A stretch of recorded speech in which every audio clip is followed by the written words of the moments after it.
بسم اللہ الرحمن الرحیم۔ بیان کیا جاتا ہے کہ ایک دفعہ کسی جگہ پر اللہ والا رہا کرتا تھا۔ اس کی بیوی بڑی بد زبان اور ناشکری تھی، جس کی وجہ سے وہ صاحب ایمان سخت پریشان رہتا تھا۔ ایک مرتبہ جب 2-3 روز تک کچھ کھانے کو میسر نہ آیا تو اس عورت نے اپنے شوہر کو بڑا برا بھلا سنایا۔ کہا، بال بچے بھوک سے مر جائیں گے اور تو نکھٹو گھر میں بیٹھا رہتا ہے، کچھ تو شرم کر اور کما کر لا۔ یہ سن کر شوہر کہنے لگا، خدا کی بندی، رات کے وقت شور و گل نہ مچا، میں صبح کو کچھ مزدوری کر لاؤں گا اور جو کچھ اجرت ملے گی تیرے سامنے لا کر رکھ دوں گا۔ جب وہ اللہ کا بندہ صبح مزدوری کرنے گیا تو کسی نے اس کی بات نہ پوچھی، باقی سب مزدور اپنے اپنے کام پر لگ گئے۔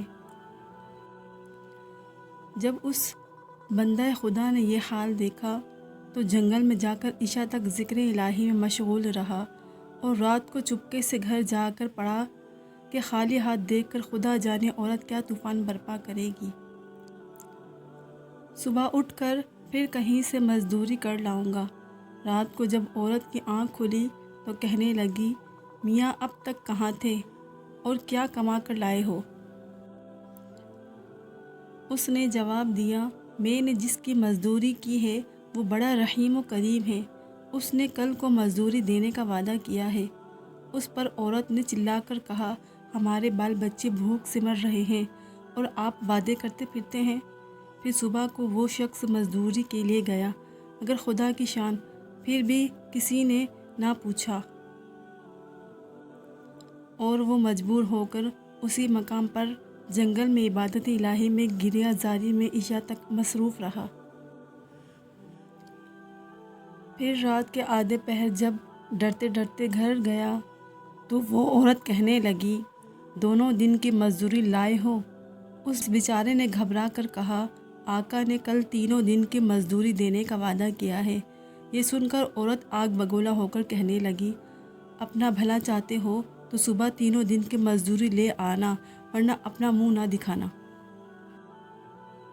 صبح کو اس عورت نے ایک تھیلی اپنے شوہر کے حوالے کر کے کہا، تینوں دن کی مزدوری اس میں لے آنا اور خبردار خالی ہاتھ گھر میں نہ آنا۔ یہ سن کر اس بندے خدا کی نظر عالم اسباب سے اٹھ کر منصب حقیقی کی طرف جا پڑی اور کسی وقت سیدھا جنگل میں جا کر عبادت الہی میں مشغول ہو گیا اور پھر آدھی رات عورت کے خوف سے اسی تھیلی میں ریت بھر لایا کہ رات اس ہلیے سے گزر جائے گی اور عورت کی بد زبانی سے بھی بچ جاؤں گا۔ مگر جس وقت گھر کے دروازے پر پہنچا تو عورت کا ڈر اس قدر غالب ہوا کہ خدا جانے آج کیا آفت برپا کرے گی۔ اس لیے اس نے تھیلی ڈال کر واپس جانے کا ارادہ کر لیا، مگر اچانک گھر میں سے ایسی خوشبو آئی جس سے دل و دماغ کو معطر کر دیا اور وہ عورت خوش ہوتی ہوئی گھر سے نکل آئی۔ اس خدا کے بندے نے اس سے دریافت کیا، یہ کیا معاملہ ہے؟ کہنے لگی کہ اندر چل کر اس کی حقیقت سنو اور خدا کا شکر ادا کرو، اور تمہاری مزدوری دینے والا بھی سچا ہے۔ واقعہ یہ ہے، میں بچوں کے کھانے پینے کی فکر میں مدہوش بیٹھی تھی کہ اچانک کسی نے دروازے پر دستک دی۔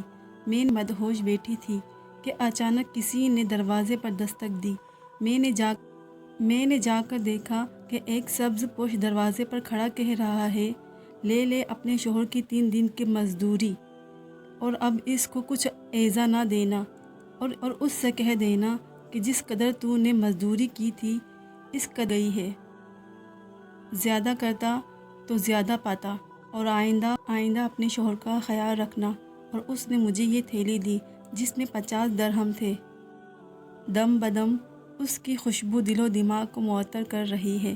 یہ سن کر وہ بندہ خدا گریہ زاری کے ساتھ خدا کے حمد و ثنا میں کھو گیا، اور عورت اس کو شکستہ حال دیکھ کر حیران رہ گئی کہ یا خدا، یہ کیا معاملہ ہے؟ خوشحالی میں یہ پریشان حال کیوں ہے؟ کیونکہ جب وہ ہوش میں آیا تو اس نے بتایا کہ اے ناشکری عورت، حقیقت یہ ہے کہ تینوں دن میں نے کسی کی مزدوری نہیں کی، بلکہ سارا دن عبادت الہی میں مشغول رہا۔ رات کو آ کر تیرے خوف سے یہ کہہ دیتا تھا کہ آقا نے کل مزدوری دینے کا کہا ہے، مگر میرے مالک حقیقی نے اپنے غلام کو سچا کر دکھایا اور تیری رات دن کی آفت سے مجھ کو نجات دے دی۔ اس پر میں جتنا بھی اس کا شکر ادا کروں کم ہے۔ اور دیکھ، آج تیرے ڈر سے اس تھیلی میں ریت بھر لایا ہوں، تو اس کو خالی کر لے اور ریت کو پھینک دے۔ جب اس کی بیوی نے چاہا کہ تھیلی کو خالی کرے تو دیکھتی ہے کہ وہ تھیلی ایسے جوہرات سے بھری ہے جن سے تمام گھر روشن ہو رہا ہے۔ یہ حال دیکھ کر اس اللہ کے بندے نے اپنی تمام عمر خدا کی شکر گزاری میں گزار دی۔ اس واقعے سے ہمیں یہ سبق ملتا ہے کہ جو بندہ اپنے خدا پر بھروسہ کر کے اس کے اطاعت اور فرما برداری میں مصروف رہتا ہے، اسی طرح اللہ تعالیٰ اس کی غیب سے مدد فرماتا ہے۔ اللہ تعالیٰ ہم سب کو اس واقعے سے سبق حاصل کر کے اس پر عمل کرنے کی توفیق عطا فرمائے۔ آمین یا رب العالمین۔